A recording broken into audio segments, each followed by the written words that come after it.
ಬಂಡೆ ಕುಸಿದು 5 ಕಾರ್ಮಿಕರ ದುರ್ಮರಣ. ಬೆಂಗಳೂರಿನ ದಕ್ಷಿಣದ ಮಾದಾಪಟ್ಟಣದಲ್ಲಿ ಘಟನೆ. ಕ್ರಷರ್ನಲ್ಲಿ ಕೆಲಸ ಮಾಡುವಾಗ ಬಂಡೆ ಕುಸಿದು ದುರಂತ. ಚಿತ್ರದುರ್ಗದ ರೇಣುಕಾಸ್ವಾಮಿ ಕೊಲೆ ಪ್ರಕರಣ. ಸಾಕ್ಷಿದಾರನಿಗೆ ಬೆದರಿಕೆ ಹಾಕಿದ್ದ 3 ಅಂಧರ್.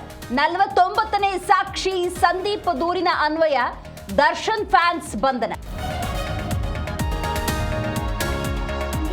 ಮಧ್ಯಾಹ್ನ ಸಿಎಂ ನೇತೃತ್ವದಲ್ಲಿ ಸಂಪುಟ ಸಭೆ. ಮಳೆ ಕೊರತೆ, ರೈತರ ಸಮಸ್ಯೆಗಳ ಬಗ್ಗೆ ಚರ್ಚೆ.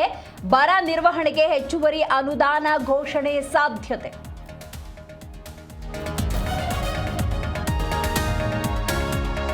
ಫಿಫಾ ವಿಶ್ವಕಪ್ 2026 ಹಣಾಹಣಿ. ಪ್ರೀ ಕ್ವಾರ್ಟರ್ ಫೈನಲ್ಗೆ ಬೆಲ್ಜಿಯಂ, ಅಮೆರಿಕ ಲಗ್ಗೆ, ಬೋಸ್ನಿಯಾ, ಸೆನೆಗಲ್ ತಂಡಗಳಿಗೆ ಸೋಲು.